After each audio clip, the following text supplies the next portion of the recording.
کیا کہہ رہے ہو منظور؟ تمہیں شرم نہیں آتی کہ تم ایسی بات کر رہے ہو؟ لیکن وہ بالکل سنجیدہ تھا، اس کے چہرے پر بالکل کوئی مسکراہٹ نہیں تھی، اس کا چہرہ بالکل سپاٹ تھا، اور وہ جو بات کر رہا تھا وہ ایسے الفاظ اور ایسے لہجے میں بات کر رہا تھا کہ اس کا لہجہ انتہائی گہرائی میں تھا، اس میں دکھ بھی تھا اور اس میں درد بھی تھا، لہٰذا میں اب اس کی بات کو نظر انداز نہیں کر سکتا تھا۔ میں نے کہا منظور دیکھو، بات یہ ہے کہ ثریا مجھ سے چھوٹی ہے، اور تم ثریا کے اوپر یہ الزام ڈال رہے ہو کہ اس کے ہاں جو بیٹا ہے تنویر، جو کہ تمہارا بیٹا ہونا چاہیے، تم کہہ رہے ہو کہ وہ تمہارا بیٹا نہیں ہے، وہ محبوب کا بیٹا ہے۔ اب منظور نے کہا ہاں یہ بات بالکل سچ ہے، وہ محبوب کا ہی بیٹا ہے، اور وہ میں اس طریقے سے یقین سے کہہ سکتا ہوں کہ آج سے 1 سال پہلے میں نے ایک ٹیلی فونک گفتگو سنی تھی جو کہ ثریا اور محبوب کے درمیان میں ہو رہی تھی۔ ثریا یہ بات سمجھ رہی تھی کہ میں گھر میں نہیں ہوں، اور گھر سے باہر میں نہیں، میں یہاں پر نیچے دکان میں ہوں، تمہیں پتہ ہے گھر بھی بالکل ساتھ ہی ہے، لیکن اس وقت ہوا یوں تھا کہ میرے پیٹ میں کچھ گڑبڑ تھی اور مجھے جلدی جلدی واش روم استعمال کرنا تھا۔ تمہیں پتہ ہے دکان میں واش روم نہیں ہے، لہٰذا میں طفیل کو یہاں دکان پر چھوڑ کر کے جلدی سے گھر کی طرف بھاگا اور اپنے واش روم میں جا کر کے گھس گیا۔ لہٰذا میں واش روم میں تھا تو میں نے باہر سے ٹیلی فونک گفتگو سنی، اور جس کے نتیجے میں مجھے یہ پتہ چلا کہ یہ جو بیٹا میرا ہے، جسے میں اپنی اولاد سمجھ کر کے پرورش کر رہا ہوں، یعنی تنویر،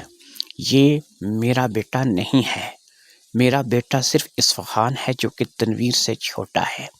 اور یہ بات جو ہے یہ مجھے اس وقت پتہ چلی، میں واش روم میں بیٹھ کر کے یہ ساری باتیں سن رہا تھا۔ اتفاق کی بات یہ ہے کہ ثریا اور محبوب کی کسی بات پر بحث ہو رہی تھی، اور اس وجہ سے میں بڑی صاف آواز میں ان دونوں کی بحث کو سن رہا تھا۔ ثریا کو اس بات کا بالکل علم نہیں تھا کہ میں یہاں واش روم میں گھسا ہوا ہوں، اگر اسے یہ بات پتہ ہوتی تو شاید وہ اتنی بلند آواز سے ان باتوں کا اقبال نہ کرتی، لیکن بہرحال تھوڑی ہی دیر میں ثریا کی آواز آنی بند ہو گئی۔ میں اپنے کام سے فارغ ہو چکا تھا، لہٰذا میں بھی واش روم سے باہر نکلا تو میں نے دیکھا ثریا وہاں پر موجود نہیں تھی۔ میں جیسے اوپر گیا تھا، یعنی سیڑھیاں چڑھ کر کے، ویسے ہی سیڑھیاں اتر کر کے سیدھا اپنی دکان میں آ گیا اور اپنے کام میں مشغول ہو گیا۔ لیکن اس دن کے بعد سے یہ بات مجھے کھائی جانے لگی کہ صرف اصفہان ہی میرا بیٹا ہے اور تنویر میرا بیٹا نہیں ہے، لیکن اصفہان اور تنویر کے لیے پیار میں میرے پاس کوئی کمی نہیں تھی، وہ دونوں ہی میری اولاد مجھے لگتے تھے، کیونکہ دونوں ہی کے پیدائش کے وقت ان کا باپ میں تھا، ان کے سر پر کون موجود تھا؟ میں موجود تھا۔ لیکن یہ نطفہ کس کا تھا اور تنویر بیٹا کس کا تھا، یہ بات جو ہے یہ تو مجھے آج سے 1 سال پہلے پتہ چلی تھی، یعنی یہ جو بھی کام تھا یہ محبوب کا کام تھا۔ میں نے منظور کو کہا کہ ٹھیک ہے، چلو میں تمہاری بات کو اگر ایک لمحے کے لیے مان بھی لیتا ہوں کہ تم جو کچھ بھی مجھے کہہ رہے ہو یہ سچ ہے اور اس میں کوئی کھوٹ نہیں ہے، تو مجھے یہ بتاؤ کہ اب تم کیا چاہتے ہو؟ اس نے کہا چاہنا کیا ہے، اصل میں میرے دل پر تو ایک بوجھ تھا جسے میں ہلکا کرنا چاہتا تھا، اور وہ میں نے تمہیں بتا کر کے ہلکا کر دیا ہے۔ بہرحال ثریا میرے ساتھ اس کے بعد سے لے کے اب تک جو ہے وہ ٹھیک طریقے سے چل رہی ہے۔ اس نے شاید کوئی شادی سے پہلے کوئی ایسا کام کیا ہوگا، یا پھر مجھ سے شادی ہونے کے کچھ عرصہ بعد تک بھی شاید اس نے کچھ ایسا رہا ہوگا کہ وہ کوئی ایسی بھول کر بیٹھی ہوگی، لیکن اس کے بعد سے وہ میرے ساتھ ہے اور وہ مخلص ہے۔ غلطی گناہ کون نہیں کرتا؟ آج کے دور میں پاک اور پاکیزہ انسان کون ہے؟ اس لیے میں نے تمہیں اس لیے نہیں بلایا کہ میں ثریا کو خدا نخواستہ چھوڑ دوں گا، یا میں تنویر کو اپنا بیٹا نہیں کہوں گا۔ میں نے تو صرف اپنا دکھ درد شیئر کرنے کے لیے تمہیں بلایا ہے۔ اب دیکھو، تمہیں بتانے کے بعد میں اپنے آپ کو بے حد ہلکا محسوس کر رہا ہوں۔ لیکن پتہ نہیں تم اس بات کو اب تسلیم کرو گے یا نہیں کرو گے، کیونکہ بہرحال ثریا تمہاری بہن ہے۔ یہ بات کو لے کر کے تم جھگڑا بھی بنا سکتے ہو، مگر میں نے تمہیں دیکھا ہے کہ تم بات کو سوچتے سمجھتے ہو اور جھگڑے سے ہٹ کر کے کچھ اچھا فیصلہ کرنے کی کوشش کرتے ہو، اس لیے میں نے یہ بات تمہیں بتا دی ہے۔ اب تم چاہو تو میرے ساتھ جھگڑا کر لو، اس بات کا بتنگڑ بنا دو، اور تم چاہو تو جیسے آئے تھے ویسے ہی آرام سے گھر واپس چلے جاؤ، اور یہ سمجھو کہ میرے اور تمہارے درمیان کچھ بات ہوئی ہی نہیں ہے۔ میں نے کہا منظور دیکھو بات یہ ہے کہ انسان خطا کا پتلا ہے، یہ تو مجھے بھی پتہ ہے، جو بات ہو چکی ہے بہرحال اگر تم اس بات کو لے کر کے کوئی بات کھڑی نہیں کرنا چاہتے تو میں اس بات کو یہاں ہی ختم کروں گا اور اس کو بڑھاوا نہیں دوں گا۔ باقی رہ گیا کہ تم نے یہ بات شیئر کی مجھ سے اور تمہیں تھوڑا سا ذہنی سکون جو ہے وہ اس بات کے بعد حاصل ہو گیا، تو اب تم نے اپنا ذہنی سکون تو حاصل کر لیا ہے، لیکن میں ذہنی طور پر تھوڑا اس بات کو لے کر بہرحال ڈسٹرب ہو گیا ہوں۔ لیکن فکر مت کرو، اتنا ڈسٹرب نہیں ہوں کہ میں اس بات کا بتنگڑ بناؤں اور اس کو لے کر کے رشتے ہی ختم کر دوں۔ تو ٹھیک ہے، تم نے مجھے یہ سب کچھ بتا دیا ہے اور اب یہ بات صرف میرے اندر تک ہی رہے گی۔ اس نے کہا بہن سے ملنا چاہو تو مل لو، اور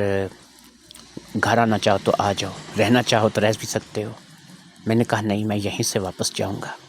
مجھے اپنے بیوی بچوں کے پاس اپنے گھر پہنچنا ہے۔ بہرحال تم یہ بات ذہن میں بٹھا لو کہ یہ بات جو تم نے آج میرے ساتھ کی ہے یہ تمہارے اور میرے درمیان ہی رہے گی۔ میں وہاں سے نکل آیا۔ اب میرے پاس کوئی چارہ کار بھی نہیں تھا، میں یہی چاہتا تھا کہ میں جتنی جلدی ہو سکے اپنے گھر پہنچوں۔ اس رات میں گھر آ گیا، لیکن یہ رات میری سوچوں میں گزر گئی، ایک پل کے لیے بھی نیند نہیں آئی اور مجھے کوئی سکون کا سانس جو ہے وہ نصیب نہیں ہوا۔ میں کبھی کسی کروٹ لیٹ رہا تھا اور کبھی کسی کروٹ لیٹ رہا تھا، رہ رہ کر ایک بات جو ہے وہ میرے ذہن میں گھوم رہی تھی، اور وہ بات تھی کہ تنویر جو ہے وہ محبوب کا بیٹا ہے اور محبوب جو ہے وہ تنویر کا باپ ہے۔ تنویر کے بعد اصفہان تھا، جو کہ منظور اس بات کو تسلیم کرتا تھا کہ اصفہان جو ہے وہ منظور کا اپنا بیٹا ہے۔ میں ان باتوں کو لے کر کے الجھ گیا تھا اور میرا الجھاؤ اس قدر تھا کہ میں ساری رات کروٹیں بدل بدل کر جو ہے وہ اپنی رات کاٹ رہا تھا۔ پھر ایک لمحے میں میرے ذہن میں ایک بات آئی اور اس بات نے کلیئر کر دیا کہ منظور اپنے پاس سے بات نہیں بنا رہا ہے، وہ جھوٹ نہیں بول رہا ہے۔ منظور کی بات جو ہے وہ 100% سچی ہو سکتی ہے، اور منظور جو ہے وہ جو بھی کہہ رہا ہے وہی بات جو ہے وہ اصل میں سچ ہے۔ میں اس بات کو سچ ماننے پر کیوں مجبور ہو گیا؟ مجھے کچھ یاد آ گیا تھا، مجھے وہ وقت یاد آ گیا تھا کہ جب میں نے ابھی ثریا کی شادی نہیں کی ہوئی تھی، اور میں ایک دفعہ جب اپنے گھر گیا تھا تو میں نے محبوب اور ثریا کو دیکھا تھا۔ اس وقت اگرچہ وہ دونوں کسی ایسی حالت میں نہیں تھے کہ میں کچھ اس بات کا زیادہ واویلا کرتا، لیکن بہرحال جو ان کی پوزیشن تھی وہ بہت ہی زیادہ قابل اعتراض تھی، یعنی وہ نیچے لیٹی ہوئی تھی اور محبوب اس کے اوپر لیٹا ہوا تھا، اور یہ بات بھی ٹھیک نہیں تھی کہ ایک غیر محرم لڑکی ایک غیر محرم مرد کے ساتھ ایسی حالت میں۔ میں نے اس وقت آنکھیں نکال کر کے ثریا کو دوسرے کمرے میں چلے جانے کے لیے کہا تھا، جبکہ محبوب جو ہے وہ نظریں نیچی کر کے وہاں سے رخصت ہو گیا تھا۔ اس کے ایک ہفتے بعد تک میں نے محبوب سے بات نہیں کی تھی، اور پھر آہستہ آہستہ ہم لوگ دوبارہ اپنے اسی لیول پر آ گئے تھے، اور محبوب نے مجھ سے اس بات کی باقاعدہ معافی مانگ لی تھی۔ تو کیا اس معافی مانگ لینے کے باوجود اس کے بعد بھی ثریا اور محبوب کا واسطہ رہا ہے؟ حتیٰ کہ ثریا کی شادی تک بھی محبوب کا واسطہ ثریا سے رہا ہے، اور محبوب جو ہے وہ ثریا کو اس حد تک استعمال کر چکا ہے کہ اس کا جو ثریا کا پہلا بیٹا ہے، یعنی اس کی جو پہلی اولاد ہے، وہ اصل میں منظور کی اولاد ہے ہی نہیں، وہ محبوب کا بیٹا ہے، یعنی چودھری محبوب نے ثریا کو اس حد تک استعمال کر لیا تھا یا اس حد تک اس کے ساتھ تعلق استوار کیا تھا کہ وہ اس کے ایک بیٹے کی ماں بن چکی تھی۔ یہ وہ باتیں تھیں کہ جنہوں نے میرے اندر ایک آگ سی لگا دی تھی۔ میں ذہنی طور پر انتہائی جو ہے وہ منتشر ہو چکا تھا اور میں اپنے آپ کو قابو کرنے کی کوشش کر رہا تھا۔ میں اس بات سے اچھی طرح واقف تھا کہ چودھری محبوب ایک طاقتور چودھری تھا جو کہ زمین جائیداد اور ہر قسم کی آرائشوں کے ساتھ جو ہے ہر قسم کی آسائشوں کے ساتھ جو ہے وہ اپنی زندگی بسر کر رہے تھے۔ ان کے ساتھ میں براہ راست کوئی ٹکر نہیں لے سکتا تھا، نہ ہی مجھ میں اتنی طاقت تھی کہ میں ان کو للکار سکتا۔ ان کے خلاف اگر میں پولیس قانون وغیرہ کا سہارا بھی لیتا تو ظاہری بات ہے کہ یہاں پر روپیہ چلے گا، وہاں پر میری بات نہیں چلے گی۔ ان تمام باتوں کو سوچ کر کے مجھے ایک بات کا اب پتہ چل چکا تھا کہ واقعی ثریا اور محبوب کے درمیان میں کچھ تعلق رہا ہے، اور اسی کے نتیجے میں ایک بیٹا جو ہے تنویر، جو کہ منظور اسے اپنا بیٹا ماننے کے لیے تیار نہیں ہے، کیونکہ منظور بھی اپنے کانوں سے یہ باتیں سن چکا تھا۔ تو اس کا مطلب یہ ہوا کہ تنویر جو ہے وہ محبوب کی اولاد ہے اور وہ ثریا کے بدن سے ہے۔ اس کا مطلب ہے کہ ثریا نے بھی کچھ اس کے بعد غلط کیا ہے۔ اب ظاہری بات ہے کہ تالی ایک ہاتھ سے تو بجتی نہیں ہے، غلطی تو دونوں کی تھی۔ محبوب اگر اس معاملے میں غلط تھا تو غلط تو ثریا بھی تھی۔ میں نے جب ان کو پکڑ لیا تھا، میرے اس پکڑ لینے کے باوجود بھی اگر ان لوگوں نے اپنے تعلق کو ختم نہیں کیا تھا اور میرے ساتھ جو ہے یہ محض ایک ڈرامہ ہی کرتے رہے تھے، تو اب مجھے اس بات کو لے کر بھی غصہ آ رہا تھا۔ میں نے کبھی نہیں چاہا تھا کہ میں ثریا کا کچھ برا کروں یا میں محبوب کا کچھ برا کروں۔ میں اب تک ان کے ساتھ ایک اچھے طریقے سے ایک اچھے انسان کی طرح ہی پیش آ رہا تھا۔ ثریا کو میں نے ہمیشہ جو ہے وہ اپنی ایک اچھی بہن مانا تھا اور اس کی شادی اچھی جگہ کروانے کی کوشش کی تھی، جہاں پر اسے 3 ٹائم کا کھانا، کپڑا، جُتی اور کم از کم ایک عدد مکان جو ہے وہ اپنا حاصل ہو، تاکہ وہ دھکے کھانے سے بچ جائے۔ اور اسی طریقے سے یعنی غریبی دعوے میں یہی کر سکتا تھا میں۔ اور اسی طریقے سے محبوب کی اس غلطی کے بعد بھی میں نے محبوب کو معاف کر دیا تھا اور میں نے اپنے دل کو مکمل طور پر محبوب کی طرف سے صاف کر لیا تھا۔ لیکن یہ کیا، محبوب جو ہے اس نے تو جو ہے دوست بن کر کے میرے ہی گھر میں نقب لگائی تھی، میرے ہی گھر میں محبوب نے ڈاکہ ڈالا تھا۔ ان تمام باتوں کو سوچنے کے بعد میں یہاں پر پہنچا کہ اوہو، ایک رات مجھ پر بھی ایسی آئی تھی کہ میں نے اس رات میں تڑپ تڑپ کر اپنی رات گزار دی تھی، حتیٰ کہ میں نے اپنے آپ کو بہت زیادہ کنٹرول کیا تھا، اور اس کے بعد سے میں نے ایسا کنٹرول کیا تھا کہ میں نے جانا ہی چھوڑ دیا تھا۔ اب میں راتیں اپنے گھر پر ہی گزارنے لگا تھا، اور اس کے بعد میں نے کوئی رات ایسی نہیں تھی جو کہ وہاں پر گزاری ہو۔ کون میرے سامنے تھا، کون میرے پاس تھا؟ محبوب کی جوان بیٹی جو کہ گھر سے بھاگی ہوئی تھی، جو بھاگ نہیں سکتی تھی، کہیں جا نہیں سکتی تھی۔ اگر وہ اپنے گھر جائے تو اس سے تب موت کا خطرہ تھا۔ اگر وہ اپنے گھر نہیں جاتی اور وہاں سے باہر نکلتی ہے اس جگہ سے جو کہ اس کے لیے جو ہے وہ عزت بھی تھی اور اس کے لیے جان کی حفاظت بھی تھی، اگر اس جگہ سے محبوب کی بیٹی باہر نکلتی ہے تو ظاہری بات ہے کہ اس کو پھر وہ لوگ بھی ٹکر سکتے ہیں کہ جن لوگوں کے ساتھ اس کا پہلے واسطہ رہا ہے۔ لہٰذا اب میں کتنا بڑا بے وقوف ہوں۔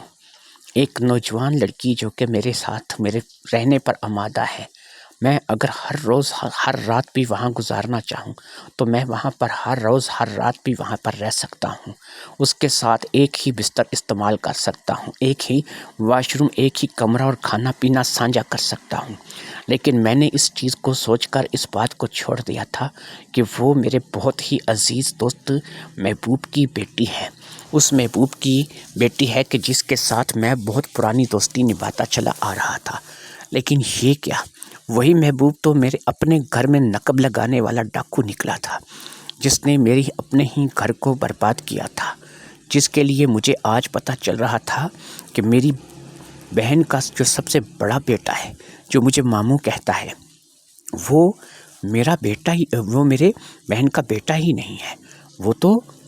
محبوب کا بیٹا ہے۔ منظور کو یہ بات پتہ چل چکی تھی، لیکن منظور ایک شریف النفس انسان ہونے کے ناطے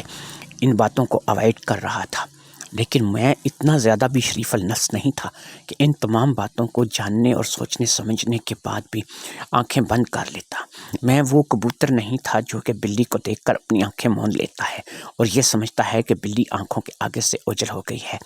اور پھر وہ اپنی جان سے چلا جاتا ہے۔ لیکن اب میں بہرحال کچھ کر بھی نہیں سکتا تھا، کیونکہ فی الحال جو سچویشن تھی وہ واقعہ ہی بڑی خطرناک تھی۔ محبوب اور اس کے ساتھیوں کو، یعنی اس کے گھر والوں لوگوں کو اگر اس بات کی بھنک بھی لگ جاتی کہ جو سائرہ ہے وہ اصل میں میرے پاس ہے، تو ظاہری بات ہے کہ سائرہ کی جان کو خطرہ ہو سکتا تھا، اور سائرہ کی جان کے ساتھ ساتھ یہ خطرہ میرے لیے بھی ہو سکتا تھا۔ اس لیے میں اب محبوب پہ اعتبار کر نہیں سکتا تھا۔ میں محبوب کے علاوہ کسی اور پر، اس کے گھر کے کسی فرد پر بھی اعتبار نہیں کر سکتا تھا۔ مجھے اس بات کی سمجھ نہیں تھی کہ اب مجھے کس پہ اعتبار کرنا چاہیے اور کس پہ اعتبار نہیں کرنا چاہیے۔ ایک نام میرے ذہن میں کھٹک رہا تھا، شاید میں اس پہ اعتبار کر سکتا تھا، کیونکہ وہ جو بھی تھی وہ چودھری نسل سے نہیں تھی۔ وہ جو تھی وہ باہر سے آئی تھی، غربت سے اٹھ کر آئی تھی، اور اس نے چودھری محبوب سے صرف شادی کی تھی۔ اور سب سے بڑی بات یہ ہے کہ اس کی بہن جو تھی وہ میرے نکاح میں تھی۔ میں نے دیکھا تھا کہ جو لڑکی، جو عورت میرے نکاح میں تھی، یعنی عبدہ کی بات کر رہا ہوں، وہ بھی کافی صابر شاکر تھی، زیادہ گلہ شکوہ نہیں کرتی تھی، جو دے دیتا تھا آرام سے لے لیتی تھی، اور میرے ساتھ اچھے طریقے سے نباہ کر رہی تھی۔ اسے شاید اس بات کا بھی احساس تھا کہ وہ 3 بچیوں کی ماں ہے، اور 3 بچیوں کی ماں ہونے کے ناطے یہ میرا بڑا احسان ہے کہ میں نے اسے نہ صرف کہ بیوی کے روپ میں اپنایا ہے بلکہ اس کے سارے حقوق بھی پورے کر رہا ہوں۔ اگر عابدہ ایسی تھی تو ہو سکتا ہے کہ صابرہ بھی اچھی ہو۔ میں نے صابرہ سے آج تک زیادہ بات چیت نہیں کی تھی، کم بات ہوتی تھی۔ تو کیا مجھے صابرہ کو بتا دینا چاہیے؟ صابرہ کو اعتماد میں لے سکتا ہوں، لیکن ایک چیز کا مجھے سب سے زیادہ ڈر لگ رہا تھا۔ اگر میں صابرہ کو بتا بھی دیتا ہوں، اگر کسی بھی طریقے سے صابرہ نے یہ بات محبوب کو بتا دی، تو ہو سکتا ہے کہ ہماری نہ صرف کہ دوستی ٹوٹے، بلکہ ہو سکتا ہے کہ میری جان کو خطرہ بھی ہو سکتا ہے۔ یہ باتیں سوچ کر کے میں ہمت نہیں کر پا رہا تھا کہ میں صابرہ سے بھی اس سلسلے میں بات کروں۔ عابدہ نے میری اس بات کو نوٹ کر لیا کہ میں سویا نہیں ہوں، اور اس وقت صبح ہونے والی تھی۔ عابدہ بھی بہت کم سوتی تھی، وہ اکثر رات میں کئی بار اٹھتی تھی، لہٰذا اس نے اس بات کو محسوس کیا تھا کہ آج کی رات میں کوئی پرسکون نہیں سو رہا، بلکہ تھوڑا پریشان ہوں یا پھر ادھر ادھر پلسیٹیں مار رہا ہوں، لیکن مجھے نیند نہیں آ رہی ہے۔ لہٰذا عابدہ اب رہ نہ سکی اور اس نے آگے بڑھ کر مجھے ہلایا۔ جیسے ہی اس نے مجھے ہلایا، میں نے آنکھیں کھول دی تو اس نے مجھ سے پوچھ ہی لیا کہ کیا بات ہے۔ اب میں نے اس سے جو ہے بات تو ظاہری بات ہے کہ بتا نہیں سکتا تھا، لیکن میں نے اس سے کچھ ایسا ضرور کہا کہ جو میرے من کو ہلکا کرنے کے لیے کافی تھا۔ میں نے کہا، عابدہ میں ایک بات کو لے کر کے سوچ رہا ہوں، بس ایسے ہی ایک خیال آیا اور پھر اس کے بعد اسی بات پہ میں سوچتا چلا گیا، اور مجھے اس بات کو لے کر کے نیند نہیں آ رہی ہے۔ کہنے لگی، ایسی کون سی بات ہے کہ جو آپ سوچ رہے اور آپ کو نیند نہیں آ رہی؟ میں نے کہا، میں یہ سوچ رہا ہوں کہ کچھ دن پہلے محبوب آیا تھا میرے پاس۔ میں نے محبوب کو کہا کہ محبوب، اگر سائرہ مل جائے تو تم لوگ اس کے ساتھ کیا سلوک کرو گے؟ یار، آگے سے جو محبوب نے مجھے جواب دیا ہے نا، اس جواب کو سن کر کے میں ڈر گیا ہوں۔ محبوب کا کہنا ہے کہ سائرہ کا نہ ملنا اس کے ملنے سے زیادہ بہتر ہے، کیونکہ اگر سائرہ مل گئی تو وہ اپنی جان سے جائے گی۔ عابدہ میری بات کو بڑی توجہ سے سن رہی تھی۔ اس نے کہا کہ ایسا بھی ہو سکتا ہے کہ ماں باپ اپنے بچی کو، اپنی بیٹی کو مار دیں؟ میں نے کہا کہ تمہیں شاید پتہ نہیں ہے، لیکن تمہیں پتہ ہونا چاہیے، کیونکہ تم بھی اب ان کے خاندان سے جڑی ہوئی ہو۔ ایسی ایک بات پہلے بھی سننے میں آئی تھی کہ کوئی لڑکی گھر سے بھاگ گئی تھی، اور ان چودھریوں نے اس لڑکی کو مار کر کے دفنا دیا تھا، اور اس کا پتہ نہیں چلا تھا، راتوں رات سب کچھ مدعا غائب ہو گیا تھا۔ کہنے لگی بات تو آپ کی ٹھیک ہے، یہ بات تو صابرہ نے مجھے بتائی تھی اور میں نے سن رکھی ہے صابرہ سے یہ بات۔ تو اس کے بعد ظاہری بات ہے جو بات مجھے آپ بتا رہے ہیں اس میں تو سائرہ کا نہ ملنے سے زیادہ بہتر ہے، کیونکہ اگر وہ مل جاتی ہے تو اس کی جان کو خطرہ ہے۔ اور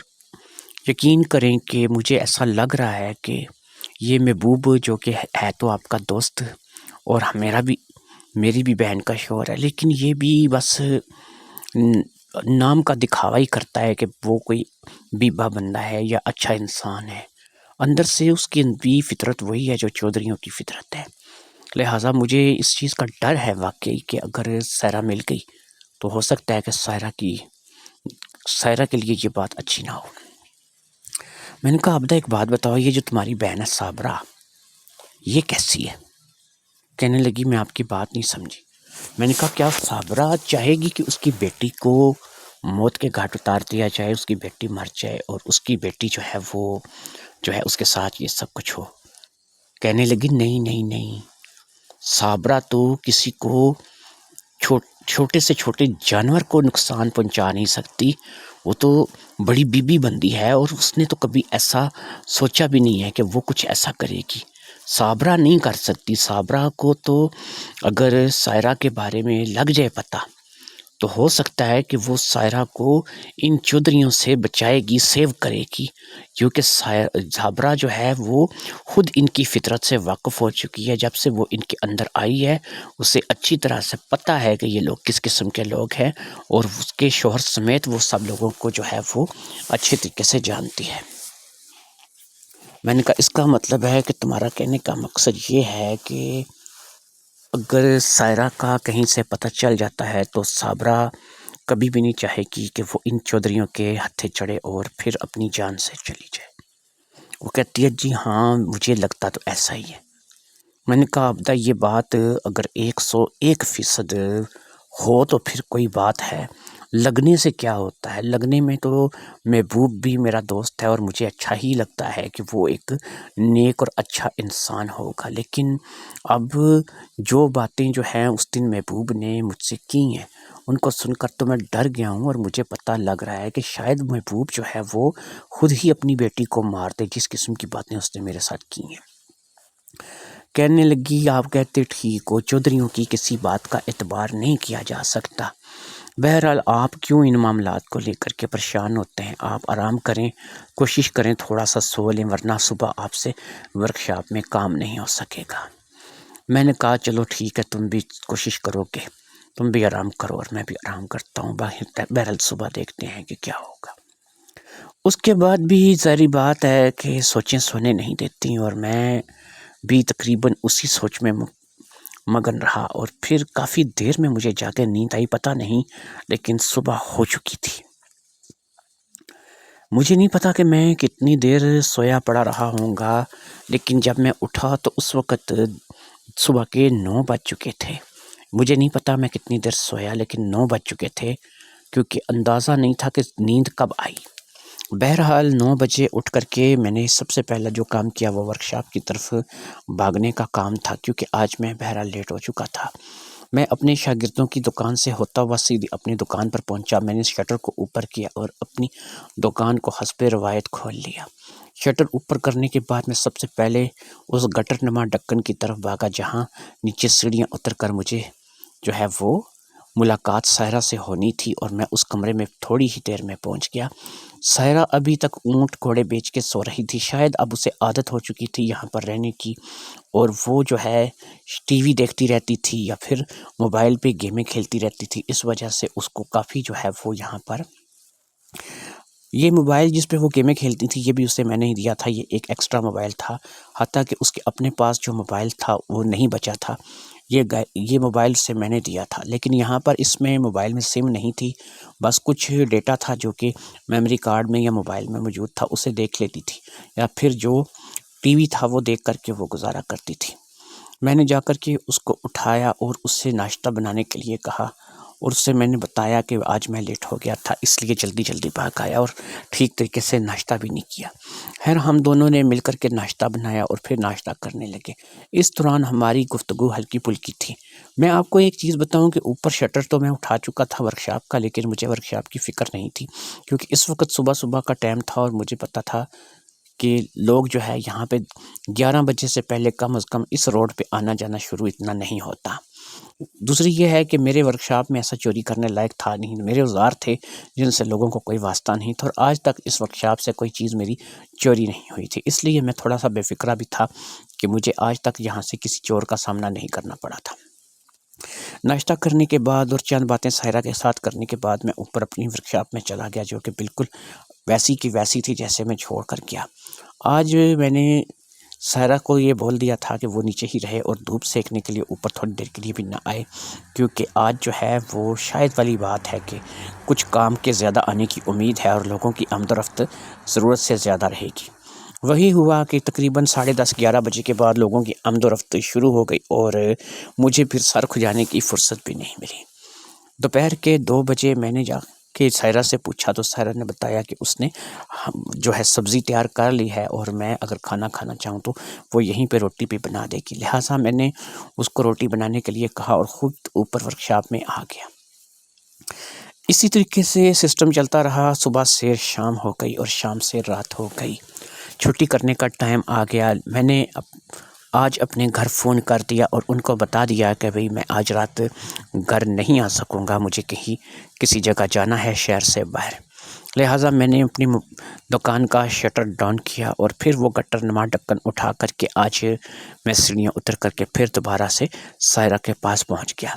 اس رات بھی ہم نے وہی دوپہر والی سبزی جو کہ سائرہ نے بنائی تھی اس کو کھایا، چائے بنا کر کے پی اور آپس میں بات چیت کرتے رہے، کیونکہ میں نے سائرہ سے اس بات کا وعدہ کیا تھا کہ میں کل کو چھوڑ کر پرسوں اس کے پاس رہوں گا، لہٰذا میں اب آج ہی رات اس کے پاس رہنے کا فیصلہ کر چکا تھا۔ کیوں فیصلہ کر چکا تھا؟ یہ اس لیے فیصلہ کر چکا تھا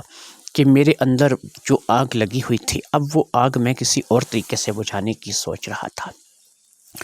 میں نے اپنے آپ پر یقین کریں بڑی لعنت کی تھی اور میں نے اپنے آپ کو بڑا برا بھلا کہا تھا کہ میں نے وہ رات جو یہاں پر گزاری تھی اس رات میں نے اپنے آپ پر کنٹرول کیوں کیا۔ ایک لڑکی جو کہ میرے پاس تھی وہ یار و مددگار تھی جس کا آگے پیچھے اس وقت کوئی نہیں تھا، اور اس لڑکی کے باپ نے میری بہن کے ساتھ جو سلوک کیا تھا کہ میری بہن کا بڑا بیٹا تنویر جو ہے وہ اس کا بیٹا تھا، یہ تمام باتیں جو تھیں میرا دماغ خراب کرنے کے لیے کافی تھیں، اس لیے میں نے سوچا تھا کہ بہتی گنگا میں آج کیوں نہ میں بھی ہاتھ دھو لوں، اور آج میں یقین کریں تو گھر میں فون کر کے اسی لیے اطلاع کی تھی کہ میں آج رات گھر کو نہیں آؤں گا، اور میں ورکشاپ بند کرنے کے بعد سیدھا یہاں پر اسی لیے آ گیا تھا کہ آج میں نے بھی اس چیز کا کڑا فیصلہ کر لیا تھا کہ میں اس بہتی گنگا میں ہاتھ دھو کر کے رہوں گا۔ میرے اندر کے جذبات بدل رہے تھے، میرے احساسات میں تبدیلی آتی چلی جا رہی تھی، میں آہستہ آہستہ اندر سے خوان بن رہا تھا۔ میری اس فیلنگ سے صرف میں باخبر تھا، باقی تو سائرہ کو اس بات کی خبر نہیں تھی، اور سائرہ تو حسب روایت جیسے کہ میرے ساتھ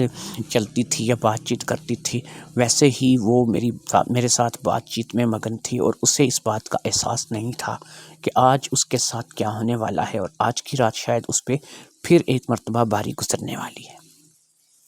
کھانا وغیرہ کھانے کے بعد چائے پینے کے بعد ہم لوگ ٹی وی دیکھتے رہے، اور پھر ٹی وی دیکھتے دیکھتے کافی ٹائم ہو گیا، انفیکٹ رات کے 2 سے 3 بجے کا ٹائم تھا جب کہ ہم لوگوں نے لیٹنے اور سونے کا فیصلہ کیا، لہٰذا ایک ہی بیڈ تھا، ایک ہی چادر تھی اور ہم دونوں تھے جو کہ اس پر سونے والے تھے، ایک میں تھا اور ایک میرے دوست کی بیٹی تھی جو کہ شاید آج رشتہ ہم دونوں کا تبدیل ہونے جا رہا تھا۔ یہ رشتہ اب اگلا کیا موڑ لینے والا تھا اور اب ہمارے درمیان نیا رشتہ یا نیا رابطہ کیا قائم ہونے والا تھا یہ تو وقت ہی بتائے گا۔ لہٰذا لائٹ بند ہو گئی اور پھر ہم لوگ جو ہے وہ چادر کے اندر گھس کر کے لیٹ گئے۔ اب چادر کے اندر اس لیے گھس کر کے لیٹ گئے کہ ہلکی ہلکی سی جو ہے وہ ٹھنڈک کا احساس جو ہے وہ یہاں پر تھا، اس لیے ہم لوگوں نے چادر لے لی کہ جلد ہی جو ہے وہ ہم لوگ جو ہے اس ٹھنڈ سے دور ہو جائیں، لہٰذا چادر کے اندر ہم لوگ سو گئے۔ آج کی رات پتہ نہیں کیسی رات آنے والی تھی، کیا ہونے والا تھا کیا نہیں ہونے والا تھا، یہ تو صبح ہی بتائے گی کہ اگلی صبح بتائے گی کہ یہ اگلی صبح جو ہے وہ ہمارے لیے خوشی لے کر آتی ہے یا کوئی بہت بڑا طوفان لے کر کے آتی ہے۔ لائٹ بند ہو چکی تھی، ہم دونوں سونے کے لیے لیٹ چکے تھے، اور پھر میرے اندر کی حیوانیت جو ہے وہ رفتہ رفتہ بیدار ہونے لگی۔ میرے اندر وہ ساری باتیں ایک دفعہ پھر سے گھومنے لگی، ثریا، منظور میں